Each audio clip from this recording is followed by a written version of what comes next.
It's 5:50 p.m. on 24th February, and this is the 19th episode of Rose's Record Chamber. And this week's film is opera by the master Dario Argento. Before I go on to the film, last week first time video பண்ணதுல நாம கொஞ்சம் நிறைய challenges face பண்ணோம். Green screen வச்சு பண்றது அவ்வளோ easy இல்லைங்கிறத புரிஞ்சுக்கிட்டோம். இந்த வாட்டியும் நிறையா கற்றுக்க வேண்டியது இருக்குன்னு நினைக்கிறேன். பண்ணி தான் கற்றுக்க முடியும். Let's hope this time it turns out better then last time. கொஞ்சம் எனக்கு இஷ்யூஸ் இருந்துருக்கு. I don't know what people felt. So anyway, having said that, ஏன் அதெல்லாம் நான் இந்த எபிசோடில் சொல்லணும்னு நினைக்கிறேன்னா, ஏன்னா the film that I'm going to be speaking about is a visual master class. So நான் அவ்வளோ விஷுவலை பற்றி பேசிட்டு எங்களோட விஷுவல்லையே கொஞ்சம் பிழை இருந்துச்சுன்னா அது எனக்கு கொஞ்சம் கூச்சமாக இருக்குது, எனக்கு கூச்சமாக இருக்குது. பட் பரவாயில்ல, கற்றுக்கிட்டு தான் நான் அந்த இடத்துக்கு போக முடியுன்றத நீங்களும் சொல்வீங்கன்னு நினச்சி நான் பேசுகிறேன். ஸோ ஃபர்ஸ்ட் ஆஃப் ஆல், யார் டாரியோ அர்ஜென்டோ? டாரியோ அர்ஜென்டோன்றது ஒரு பைத்தியக்கார டேரக்டர். அதனால தான் எனக்கு ரொம்ப பிடிச்ச டேரக்டர். நானும் அந்த மாதிரி ஒரு பைத்தியக்கார டேரக்டர் ஆகணுன்றது தான் என்னோட ஆசை. இப்போவே அதுக்கான விதையை நான் விதைச்சிட்டேன்றதை நான் ரொம்ப கான்ஃபிடண்ட்டாகவே சொல்லுவேன். டாரியோ அர்ஜென்டோ வந்து ஆக்சுவலாக வந்து சர்ஜியோ லியோனி கிட்ட ஸ்க்ரீன் ரைட்டராக ஒர்க் பண்ணுவேன்.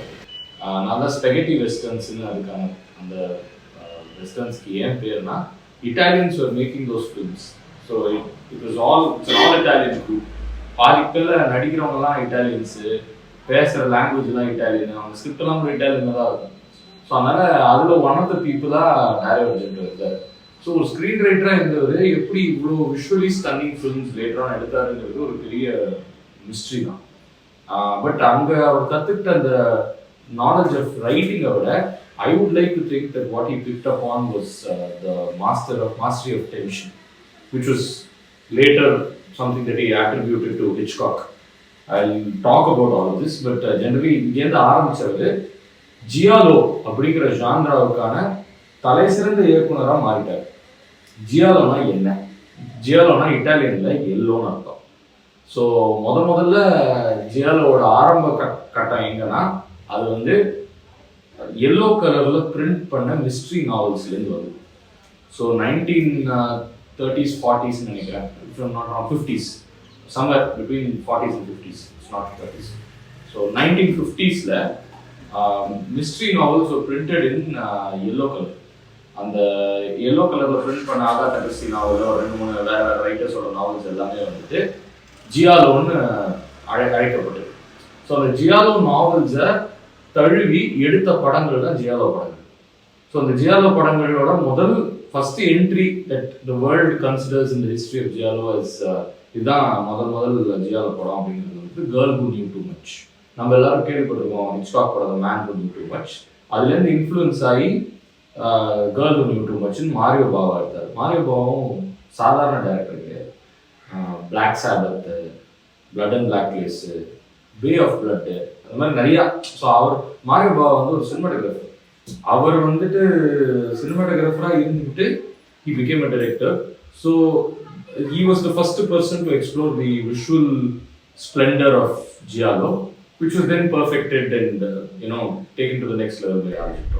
இந்த Giallo படங்களில் ஒரு வரிசையில் girl who knew too much black and ஒயிட்லேருந்து ஆரம்பிச்சு colour films, blood and black lace போய் ஒரு பாயிண்ட்ல வந்துட்டு பேர்ட் வித் கிறிஸ்டல் ப்ளூமிஜ்னு டாரியோ அர்ஜென்டோ முதல் ஜியாலோ, அவரோட முதல் ஜியாலோவை எடுக்கிறார். அதுவே பயங்கரமான படம். அதுக்கப்புறம் deep red is actually the most revered giallo film in the history of giallo films. Rightfully so. ஏன்னா அதோட பிளாட் ட்விஸ்ட் வந்துட்டு எனக்கு தெரிஞ்சு அவ்வளோ விஷுவலான ஒரு பிளாட் ட்விஸ்ட் வந்து எந்த மர்டர் மிஸ்ட்ரிலையுமே நம்ம பார்க்க முடியாது. ஒவ்வொரு வாட்டியும் பாஸ் பண்ணி திரும்ப ரீவைண்ட் பண்ணி போடுங்க அந்த இடத்த அப்படின்னு சொல்கிற மாதிரியான ஒரு ட்விஸ்ட்டு. பட் அதை பற்றி எனக்கு பேசி அந்த ட்விஸ்ட்டை உடச்சிட வேணாமேன்ட்டு தான் அந்த படம் இல்லை. It's actually my favourite film of the giallo genre. But we're doing opera, which is my second favorite film, and also something that excites me as a Hitchcock fan. So இந்த படங்களோட writing influence came from the Italian translations or even original Italian novels that were printed in yellow, which is why they were called Giallo. But their visual references or visual influences came from German expressionism. So நம்ம வந்துட்டு நோஸ்ஃபெராட்டோ, அந்த மாதிரி peak German எக்ஸ்பிரஷனிஸ்டிக் cinema நம்ம பார்க்கும்போது in black and white they're showing shades of green and pink and yellow to evoke different different sensations within us. அதோட trickle down எஃபெக்டாக நீங்கள் இப்போ மீனிங் அதுக்கப்புறம் நீங்கள் வந்துட்டு ஒரு சஸ்பீரியாவில் பார்க்குறீங்க. Suspiria is not purely giallo, but Suspiria takes that நம்ம வந்துட்டு டார்க்காக வச்சா மட்டும்தான் நம்மளால ஒரு ஹாரரோ த்ரில்லோ கொடுக்க முடியுங்கிற அந்த எண்ணத்தையே உடைக்கிறது வந்துட்டு மாரியோ பாவா அண்ட் தாரியோ அர்ஜென்டோ தான். ஏன்னா எல்லாமே வந்துட்டு பயங்கர பாப்பிங் ஐ பாப்பிங் கலர்ஸோட ரொம்ப பயங்கரமா இட் வில் பி வைப்ரண்டான த்ரில்லர்ஸ் எடுக்க முடியுமா? ஏன்னா இப்போ எல்லாருமே ஃபியூச்சரோட இன்ஃப்ளூயன்ஸ்னாலையும் ஜஸ்ட் நெட்ஃப்ளிக்ஸோட கலர் பேலட்டோட இன்ஃப்ளூயன்ஸ்னாலையும் ரொம்ப டார்க்கா ரொம்ப லோ லைட் ஃபினிஷஸோட தான் வந்து த்ரில்லரே எடுக்கிறாங்க. பட் வெரஸ் நம்ம ஒரு ஆர்ஜென்டோ படம் எடுத்துக்கிட்டோம் அப்படின்னா எல்லா படமும் வந்துட்டு it's just bursting with colour and probably most of the films are very like high on primary colours. It's not like is even trying to கொஞ்சம் மிக்ஸ்டாக வந்து காம்ப்ளிமெண்ட்ரியாலாம் கலர்ஸ்லாம் கிடையாது. ப்ரிடாமினெட்லி ரெட் ப்ளூ க்ரீன் தான் இருக்கவே இருக்கும். ஸோ அது எல்லாமே பிரைட்டாக இருக்கும். எதுவுமே வந்துட்டு நம்மளுக்கு வந்துட்டு நம்ம ஜென்ரலாக ஒரு மூடு இவோக் பண்ணுறதுக்காக கிரியேட் பண்ணுற செட்டப் மாதிரியே இல்லாமல் ஆனால் அதோட என்ஹான்ஸ்டான மூடை இவோக் பண்ணக்கூடிய ஒரு கேப்பபிலிட்டி இருக்கிற படங்களாக தான் இருக்கும்.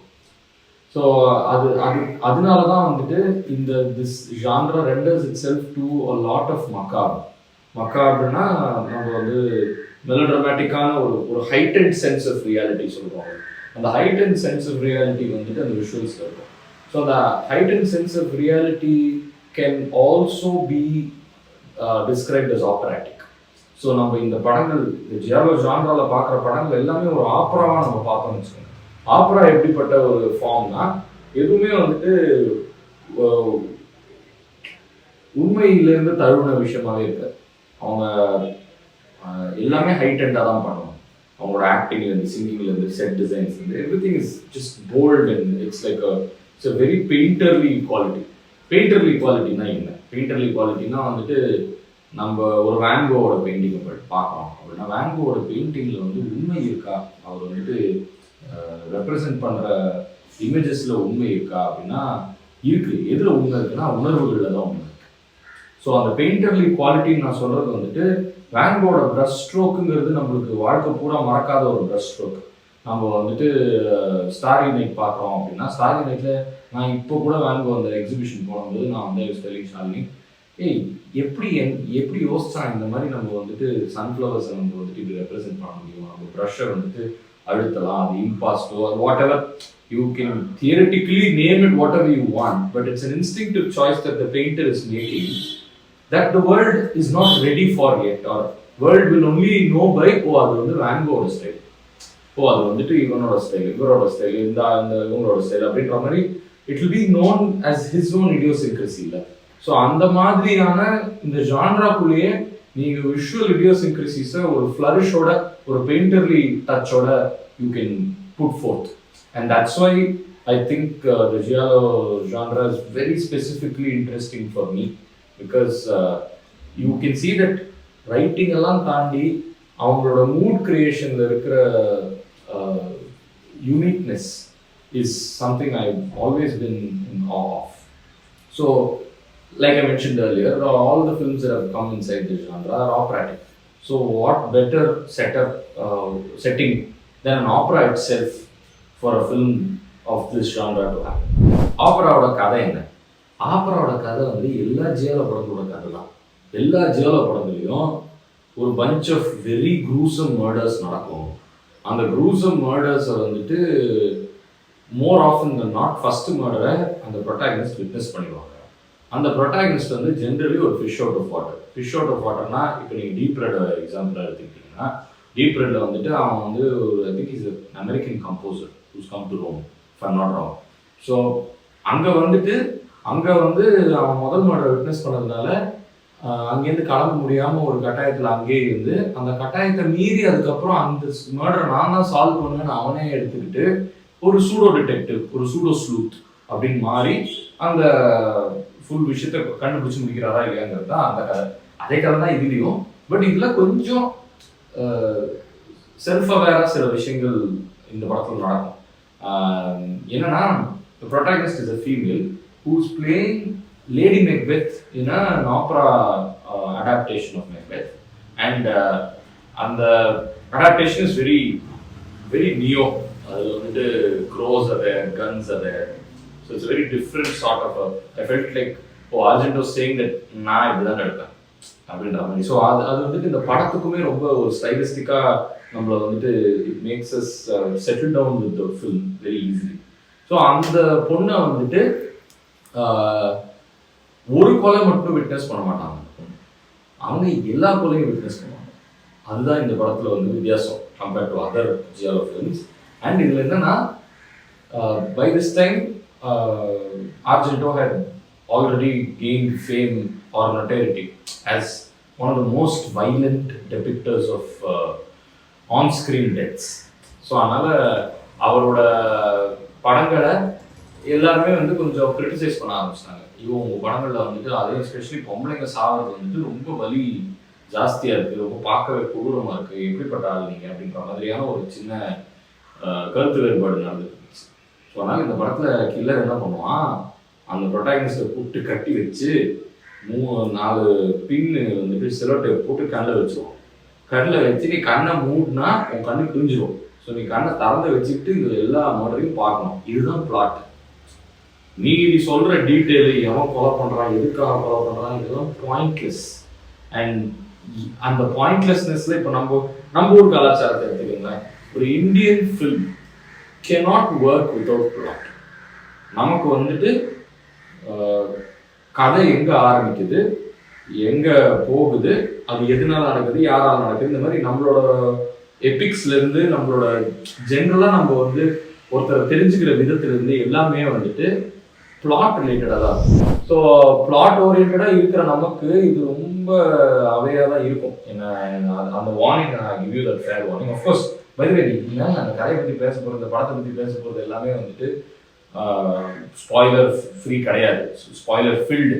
அந்த ஸ்பாய்லர் ஃபில்டு விஷயத்த வந்து நீங்கள் கேட்டுட்டு அந்த படத்தை பார்த்தா அவங்களோட எக்ஸ்பீரியன்ஸ் கம்மியாயிருமான்னு கேட்டால் இல்லை. ஏன்னா இந்த படத்தில் once you get to know the plot you are free of that burden.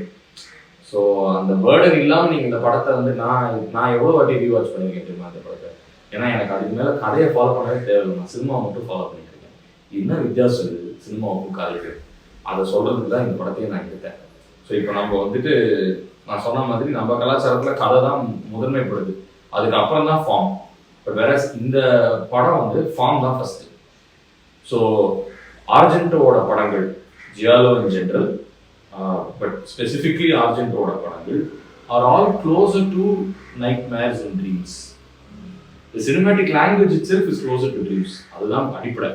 But அதை வந்து ரொம்ப சூப்பர்ஃபிஷியலாகவும் நான் வந்து சரியலிசம் பண்ண போகிறேன், நான் வந்து மேஜிக்கல் ரியலிசம் பண்ண போகிறேன் அப்படின்லாம் பண்ணாமல் ஒரு படம் பார்த்தா பார்க்கலாம் போடா கூலு அப்படின்ற மாதிரியான ஒரு படத்தை எடுக்கக்கூடிய ஒரு மாபெரும் மேதை தான் தாரியோ அர்ஜென்டோ.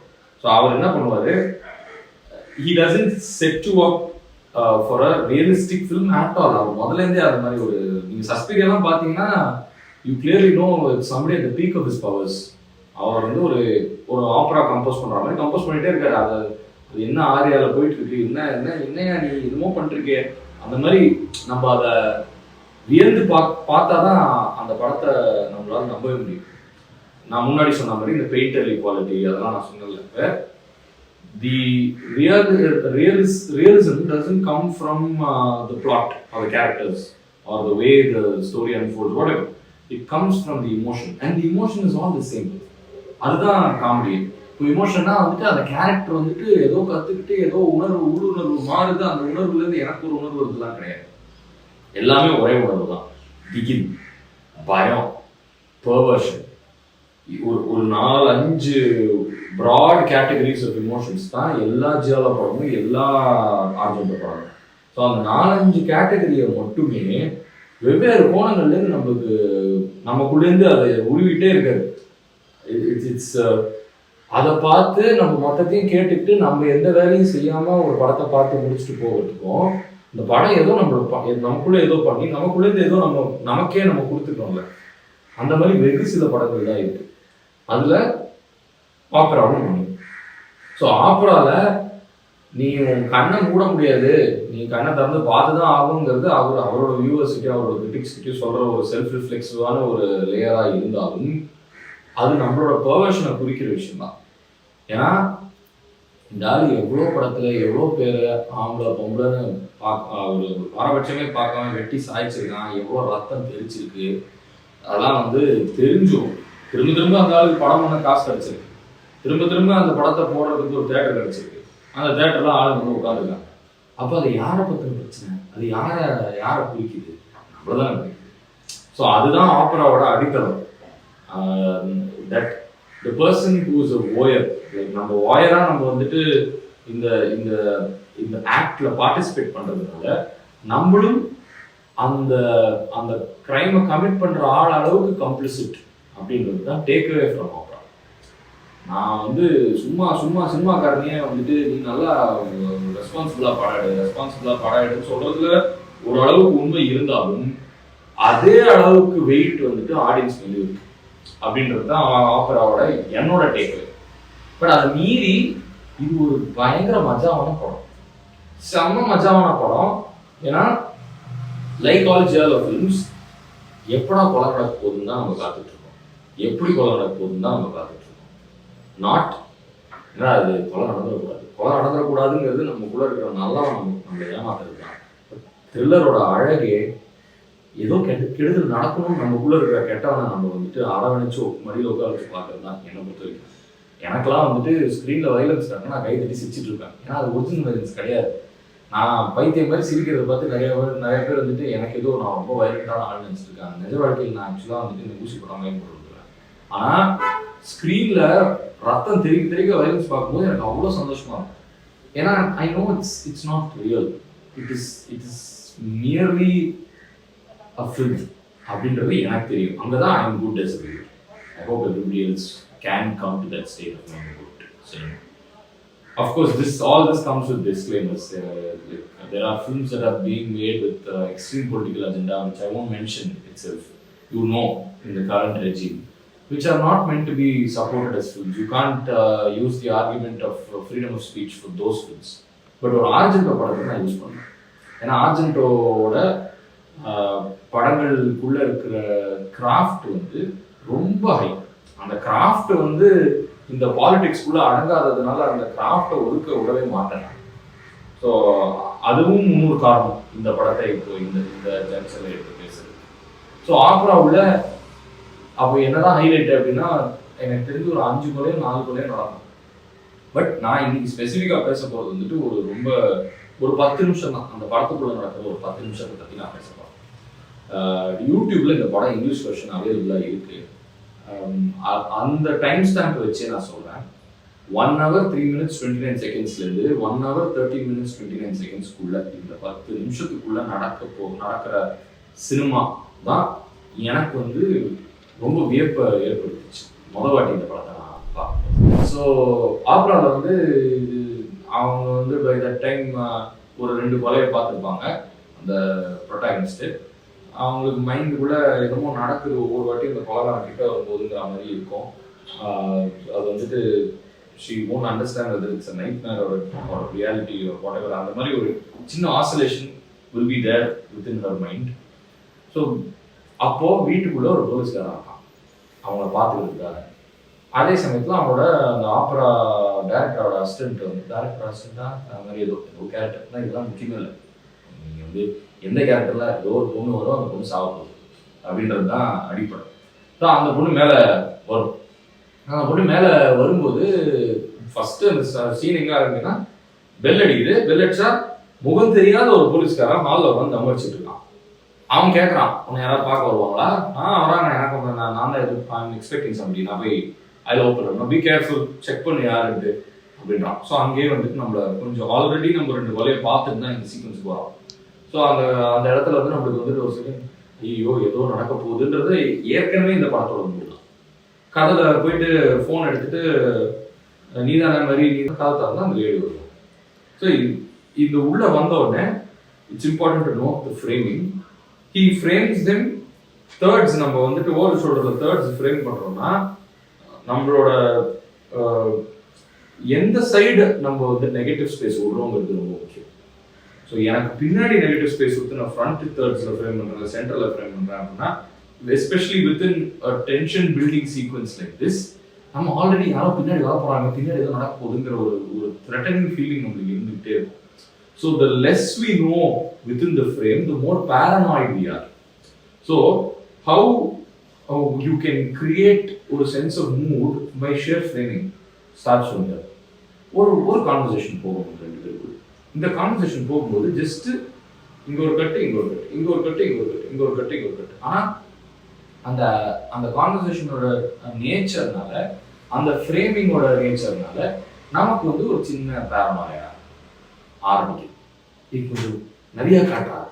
இவ்வளவுதான். நம்ம வந்துட்டு ஒரு ஆடியன்ஸ் இல்லை, ஒரு மனுஷனாவே எனக்கு ஏதோ ஒரு விஷயம் கொஞ்சம் அறகுறையா தான் தெரியுது அப்படின்னா இன்னும் நிறைய காட்டுறா அப்படின்றதுனால க்ளோஸ்அப்ஸ்ல எப்பப்பெல்லாம் க்ளோஸ்அப்ல இந்த படம் ஓடுதோ, especially by this time this junction this film, you feel little uneasy. ஐயோ க்ளோஸ்அப் வைக்காத, எல்லாம் இன்னும் ப்ரீதிங் ஸ்பேஸ் கூட எனக்கு இன்னும் நிறைய காட்டுன்னு நம்ம வந்துட்டு திணறிட்டு இருக்கும்போது அவங்க பேசுறது இன்னும் டென்ஷனை ஜாஸ்தி பண்ணும். கீழே ஒரு போலீஸ்காரன் இருக்கான், இங்கேயும் வந்த போலீஸ்காரன் அவனா இல்ல ரெண்டு பேரும் எவனோ மொத்தம் தான் அந்த மாதிரி ஒரு சின்ன doubt. First doubt, second doubt. ஏன்னா ஃபர்ஸ்ட் டவுட் அவன் வந்துட்டு யாருன்னு பாத்துக்கோ அப்படின்னு சொல்லிட்டான். ஸோ அது முதல் கியூ. ரெண்டாவது கியூ இப்போ கட் பண்ணி ஒரு டாப் ஆங்கிள் ஒன்று வரும். ஸோ இந்த டாப் ஆங்கிள் ரொம்ப முக்கியமான கட்டு. ஏன்னா அந்த டாப் ஆங்கிள் கட் பண்ணோடனே நம்ம இவ்வளோ கிட்ட பார்த்துட்டு இருக்கிற கேரக்டர்ஸை டக்குன்னு நம்ம ஒரு ஆடான ஒரு ஆங்கிள் இருந்து பார்க்கணும். Because it's a thriller and we know there is a lurking prowler.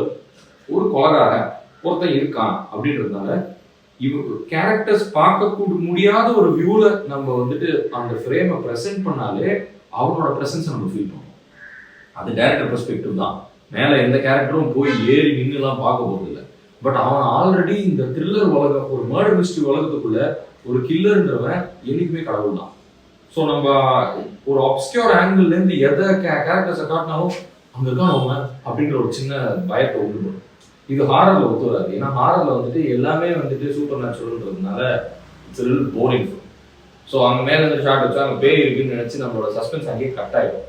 The greatness of the murder mystery or the mystery genre is that we don't know where the blow is coming from.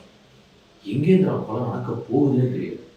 அதனால நம்ம cut பண்ணி மேலே வந்தால் ஐயோ ஏதோ அன்ஈஸியாக இருக்கே. And it's beautifully framed because calculatively it's a slightly tilted frame. மொத்தமாக டச்சும் கிடையாது, மொத்தமாக ஸ்ட்ரெயிட்டான ஃப்ரேமும் கிடையாது. ஸ்லைட்லி டச் பண்ணதுனால நம்மளுக்கு வந்து ஏதோ ஒரு uneasiness, அந்த percentage of uneasiness is increasing with each and every progressive cut in this sequence.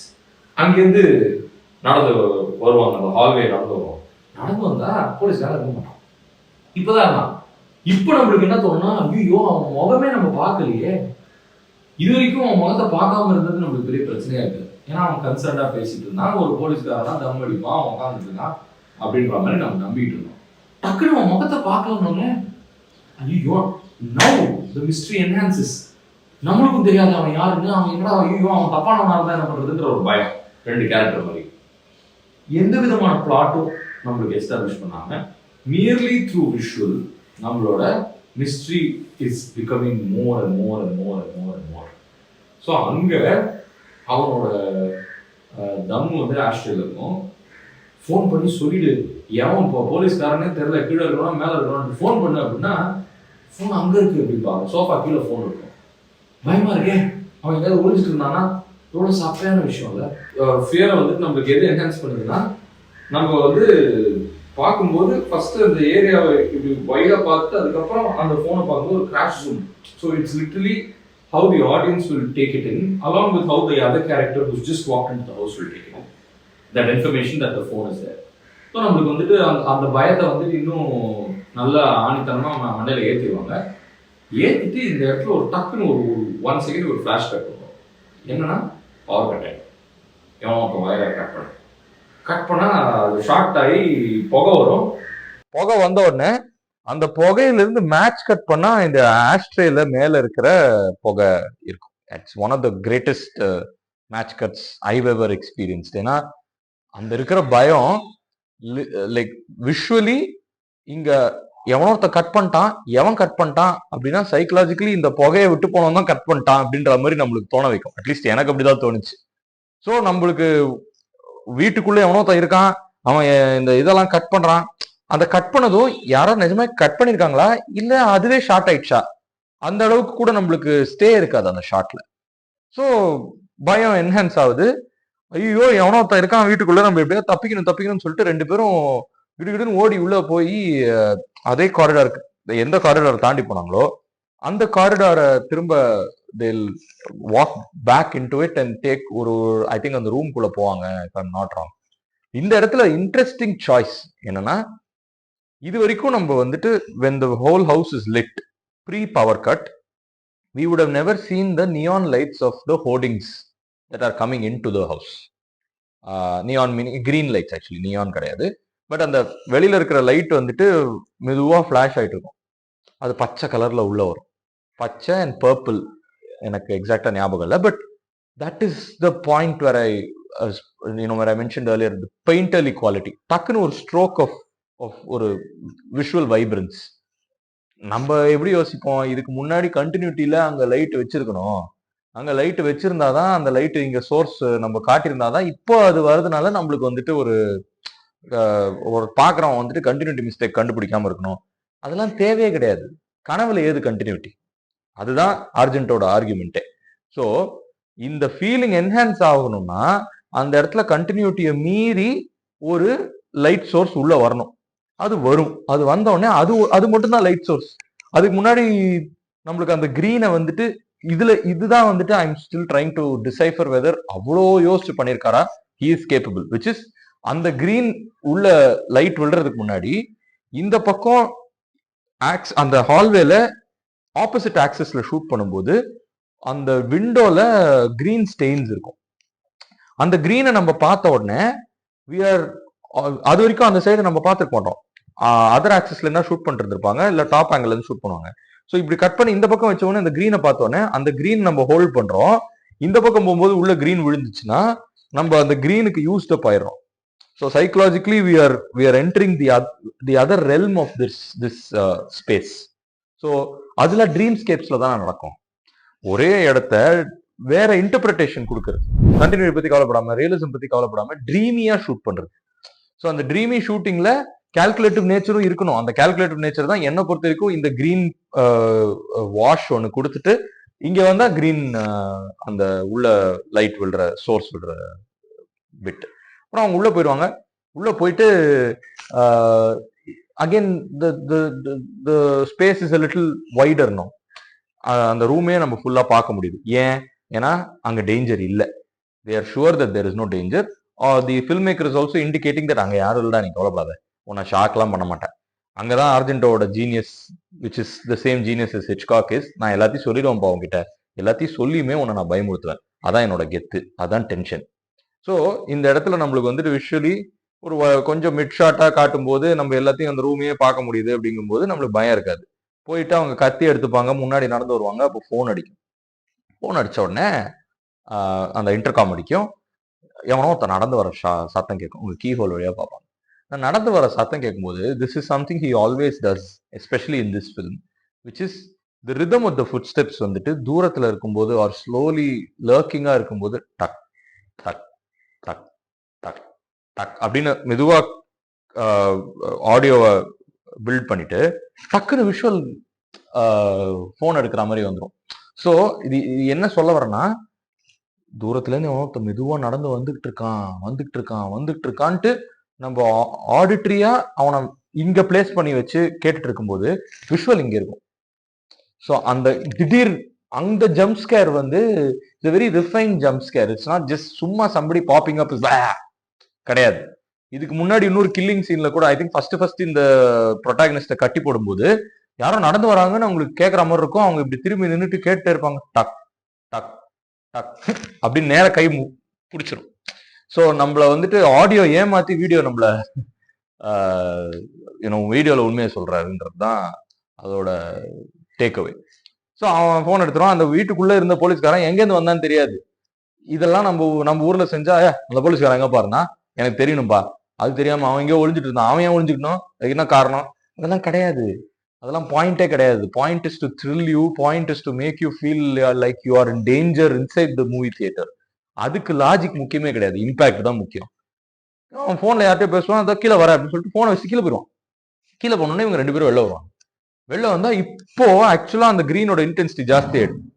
அந்த கிரீனோட இன்டென்சிட்டி ஜாஸ்தியானது வந்துட்டு மேபி நான் அதுக்கு ஆட் பண்றேன்னா இருக்கலாம் என்னோட சைக்கலாஜிக்கல் இதனால. பட் ஐம் பிரிட்டி ஷுர் அதோட இன்டென்சிட்டி கொஞ்சம் ஜாஸ்தி ஆயிருக்கு. ஸோ வெளில வராங்க. வெளில வந்தோடனே இப்போ உடனே ஃபோன் பண்ண அப்படின்னோடனே கையில கத்தி வச்சுட்டு அந்த கெஸ்டா வந்த அந்த செகண்டரி கேரக்டர் வந்து கதவுகிட்டே நிற்கும். இந்த பொண்ணு ஓடி போயிட்டு மறைஞ்சுக்கும். ஏன் மறைஞ்சுக்குது, அதான் வீட்டுல யாரும் இல்லையே, ஆனா இருந்தாலும் நம்மளுக்கு டென்ஷன். சரி மறைஞ்சுக்கிட்டு தப்புன்னு திரும்பிட்டு அந்த போனை வந்துட்டு வயரை பிடிச்சி இழுக்க ஆரம்பிக்கும். வெளில பெல் அடிக்கும். வெளில பெல் அடிச்ச உடனே எவனோ ஒருத்தன் நின்று இருக்கான். அதை மேஜிக்கை வழியா பார்த்துட்டு யார் அப்படின்னா நான் போலீஸ்காரன் தான், கதை தர அப்படிமா. வெளில போன போலீஸ்காரனோட சட்டையை போட்டு அவன் இருக்க மாட்டான், வேற ட்ரெஸ். டவுட். அதே மாதிரி கேரக்டருக்கும் டவுட். நீ யாரு எனக்கு காட்டு, நீ போலீஸ்காரன். நான் போலீஸ் தான் சொல்லிட்டு ஐடி காட்டுவான். ஸோ ஆப்பராவோட பாயிண்ட் என்னன்னா கிளியரா நம்ம எதையும் பார்க்க முடியாது ஆப்பரால. It's about clarity of vision, whether you're a voyeur or killer whatever. நம்ம என்ன பார்க்குறோம், எதை எவ்வளோ கிளியரா பார்க்குறோம், how much is known to the eye and how much can you believe the eye. So இந்த மேஜிக்கை வழியா பார்க்கும்போது அவன் அவனோட முகம் தெரியாம அவனோட உடம்ப மட்டுமே ஃப்ரேம் பண்ணி ஒப்ஸ்கியூரான ஒரு ஸ்லைட்லி ஃபிஷ் ஐ லென்ஸ்ல ஃப்ரேம் பண்ணி அவனோட ஐடியா காட்டினா அந்த ஐடியில என்ன பேர் போட்டிருக்குங்கிறது நம்மளுக்கு புரியாது. அப்புறம் அவன் கன்னு காட்டினா கன் அப்நார்மலி லார்ஜா இருக்கும். These are all things that we have to be very very aware of. ஒரு கன்னை காட்டுறோம்னா வந்துட்டு நம்ம வந்து ரியலிஸ்டிக்கா ஒரு கன்னை எடுத்துட்டு போய் காட்டுறதுக்கும் அந்த இடத்துல வந்துட்டு கொஞ்சம் ஸ்லைட்லி பிக்கர் கன்னை காட்டுறதுல வந்துட்டு என்ன இஃபெக்ட் உண்டாகுது நம்மளுக்கு இன்ஸ்டன்டா என்ன தோணுனா அது நிஜ கன் கிடையாதுன்னு தோணாது. ஏன்னா நம்ம டென்ஷன்ல இருக்கிறதுனால நம்மளுக்கு வந்துட்டு என்னடா அந்த கன் ஒரு மாதிரி பெக்யூலியரா இருக்கு. So again it's playing with what we are seeing, what are we seeing, what is true அப்படின்றத நம்மளுக்கு கன்சிஸ்டன்டா சப்கான்சியஸா அதை ஹைலைட் பண்ணிட்டே வரும் அந்த sequence. In fact entire film specially the sequence அதை காட்டிட்டு அப்ப திடீர்னு இந்த கேரக்டர் என்ன சொல்லும், ஏய் நான் உன்னை பார்த்திருக்கேன், உன் மூஞ்சை காட்டு அப்படின்னா திரும்ப கன்னை காட்டுவான். அது வரைக்கும் அவன் கன்சிஸ்டன்டா பேசிட்டே இருக்கிறவன் கன்னை காட்டும் போது எதுவும் பேச மாட்டான். இல்ல கன் இல்ல உன் மூஞ்சை காட்டு அப்படிமா. அது வந்து கிளியர் ஆடியோ மியூட், ஏதோ டைலாக் ரெக்கார்ட் பண்ணி மியூட் பண்ண மாதிரி இருக்கும். ஸோ அந்த மியூட், அந்த திடீர் silence in that exchange adds to that mystery. எந்த இடத்துல நம்ம வந்துட்டு ஸ்கோர் கம்போஸ் பண்றோம் இல்ல சைலன்ஸ் விடுறோங்கிறத தாண்டி எந்த இடத்துல நம்ம வந்துட்டு டாக்கிங்கை கட் பண்ணணும். லைக் டாக்கிங்க்கு ஒரு லிரிக்கல் குவாலிட்டி இருக்குல்ல, இந்த பேக் அண்ட் ஃபோர்த் எக்ஸ்சேஞ்ச் போயிட்டே இருக்கும். அவன் டிஃபெண்ட் பண்ணிட்டே இருப்பான். டக்குன்னு அவன் வந்து ஆடா எதுவும் சொல்லாம இப்படி கன் அப்படின்னு காட்டுறான்னா, டேய் நீ ஏதோ தப்பானவன் தானே அப்படின்றதா, no not the gun, show me your face அப்படின்பா. அப்ப அவன் ஷோ மீ யுவர் ஃபேஸ் இப்படி கன்னை காட்டிட்டே இருக்கிறவன் டக்குன்னு கன்னை இப்படி நேர அந்த மேஜிக்கைக்குள்ள பாயிண்ட் பண்ணி சுட்டுருவான். சுட்டா ஒரு செகண்டுக்கு மட்டும் ஒரு ultra close up of that gun passing through the மேஜிக்கை வந்துட்டு நேர இவங்களோட கண்ணில் படும். அதுதான் டென்ஷன் ரிலீஸ் ஆகிற மொமெண்ட். இது வரைக்கும் லைட்டிங்லயும் லைக் பர்ஃபார்மன்சஸ்லயும் கட்டிங்லயும் ஸ்லோவா பில்ட் பண்ணி வந்த சீக்வன்ஸ் சுட்ட உடனே புல்லட் பாசஸ் த்ரூ மேஜிக்கை, her eye through her skull goes behind, hits the phone that the protagonist is pulling out of the room. நேரம் வந்து டாப் அப்படின்னு போன் வெடிக்கும் ஸ்லோமோல. அது வந்து I think it is for me the best death I witnessed on screen. ஏன்னா இப்படி வந்து ஒரு சீக்வன்ஸை பில்ட் பண்ணி இந்த மொமெண்ட்ல கொலை நடக்கணும் அப்படின்ற அந்த சாய்ஸ் நம்ம ரைட்டிங் டேபிள் எடுக்கிறத தாண்டி என்னென்ன கட்ஸ் வரணும், I really don't know how he actually envision that cut of the bullet passing through the magic eye. ஏன்னா it is literally making fun of us. நீ அவ்வளோ உன்னிப்பா கவனிச்சுட்டு இருக்கல, எங்க கொலை நடக்க போகுது, எங்க கொலைகாரர் இருக்கான்ட்டு. உன் கண்ணை நீ இப்படி கிட்டத்தட்ட அந்த மேஜிக் கையில வச்சு பாக்குற அளவுக்கு பார்த்துட்டு இருக்க, உன் கண்ணை நான் சாவடிச்சிருவேன்டா அப்படின்ற மாதிரியான ஒரு கட் அது. ஸோ அவ்வளோ அவ்வளோ ஜாலியா அவ்வளோ டங் இன் சீக்கா ஒரு ஒரு director when he's making a film and he's winking at us literally. So that's why it's a thing of genius. So அந்த கொலை நடக்கும், கொலை நடந்த உடனே நெக்ஸ்ட் கட்டே வந்து ஒரு ஐ திங்க் ஒரு 10 to 15 செகண்ட்ஸ் இது வரைக்கும் ரிதமா பார்த்தா கொஞ்சம் கொஞ்சம் வெரி கிரிட்டிக்கல் ஜங்க்சர்ஸ்ல 10 செகண்ட்ஸ் 15 செகண்ட்ஸ் சம்டைம்ஸ் 24 செகண்ட்ஸ் அந்த மாதிரி பிரிஞ்சு பிரிஞ்சு கட்ஸ் வரும். இது வந்து ஐ திங்க் 37 செகண்ட்ஸோ என்னமோ இந்த கட். ஏன்னா இவங்க வந்து அப்படியே வைட்ல இருக்கும், அவன் வெளியில வந்து கதவை இது பண்ற சவுண்டு கேட்கும், டோர் நாப ஓப்பன் பண்ற ட்ரை பண்ற சவுண்டு கேட்கும், இவங்க டெட் பாடி கிடக்கும், இந்த ப்ரொட்டாகனிஸ்ட் வந்து கிரால் பண்ணி அங்க போய் ஓரமா போய் ஒளிஞ்சுக்கும். ஸோ இப்போ போகும்போது the instinct that we are use to is cutting close to the door knob. அவன் வெளில இருக்கான், அவன் வெளில இருக்கான், வெளில இருக்கான், நீ அதை கட் பண்ணி காட்டவே தேவையில்லை, இங்கேருந்து நீ ஹோல்ட் பண்ணாலே உனக்கு பயம் ஜாஸ்தி ஆகும். என்னடி போற, போகாதடி, டோர் நாப் ஆடுதான், அந்த சத்தம் தானா. lack of clarity is sometimes better for suspense. And this is where Hitchcock and Argento are very very very smart. எல்லாத்தையும் உங்ககிட்ட சொல்லிட்டேன் அப்படிங்கிறது இன்ஃபர்மேஷன் மட்டும்தான், not emotion. So the what you're cutting, what you're framing is emotion. they'll tell you everything verbally. 2 போலீஸ்காரன் இருக்கான், 2 பேர் இருக்க முடியாது, எவனோ ஒருத்தன் கொலைகாரன், ஒருத்தன் வந்துட்டு போலீஸ்காரன் அப்படின்ற மாதிரி வேர்பலி நம்மளுக்கு செட்டப் பண்ணியாச்சு. பட் இந்த இடத்துல நான் கட் பண்ணி டோர் நாப் சவுண்டை நான் வந்து சஜஸ்டிவ் கூட இல்லை, அதான் இப்படிதானே சவுண்டு கேட்கும், டோர் நாப் சவுண்டு கேட்குது, கட் பண்ணி விஷுவலா நான் அதை அண்டர் ஸ்கோர் பண்ணவே தேவையில்லை. எங்க நான் அண்டர் ஸ்கோர் பண்ணணும் ஒரு விஷயத்த, இப்போ டெக்ஸ்ட் புக்ல நம்ம படிக்கும் போது இது இம்பார்ட்டன்ட் பாயிண்ட், இது இம்பார்ட்டன்ட் பாயிண்ட்னு இந்த மார்க்கர் ஃபேவர் காஸ்டில் மார்க்கர் இருக்குன்னு சொல்லிட்டு சோஷியல் சயின்ஸ் டெக்ஸ்ட் புக்கை ஃபுல்லா மார்க் பண்ணி வச்சிருக்கோம் சில இடியட்ஸ். அந்த இடியட் நான் இல்லை, நான் புக்கே படிக்க மாட்டேன் ஸ்கூல்ல, அது வேற விஷயம், அதனால நான் வேற விதமான idiot. But there are bigger idiots who take these books and because it looks nice, எல்லாத்தையும் understand. They will all, I'm pretty sure, none of them are filmmakers. But if they are filmmakers, they'll be terrible filmmakers because they're underscoring everything. எல்லாத்தையுமே important அப்படின்னு. எது இம்பார்ட்டன்ட்னு உனக்கு தெரியும், உனக்கு தெரிஞ்சதை audience உணர்ந்தா போதும், தெரிஞ்சுக்கணும்னு அவசியம் இல்லை. நல்லா புரிஞ்சுக்கணும் அந்த இடத்த. That don't make everything known. Give them the feeling that they know everything. But let them feel everything only at points that you want them to feel it. So what you have control over is not the information. Information is common. But the manipulation of emotion is what you have control over. So அது வந்து இதோட இந்த sequence நின்றும் நினைச்சிட்டு இருப்போம். இது வந்து ஆக்சுவலா 5 minutes of that sequence தான். இதுக்கு அடுத்த 5 minutesல she goes there, she says நான் கதவை திறக்க மாட்டேன், நீ இன்னைக்கு வந்து என்ன பண்ண முடியுமோ பண்ணுன்னு சொல்லிட்டு she goes back. அவங்க அந்த சவுண்ட் சிஸ்டம்ல ஆப்ராவை ஆன் பண்ணி விட்டு, ஏதோ ஒரு ஆப்ராட்டிக் ஸ்கோர் ஒன்று ஆன் பண்ணி விட்டு போய் தலைகாணியை தூக்கி வெளில போடுவா. நம்மளுக்கு இது வந்து என்னடி பண்ற.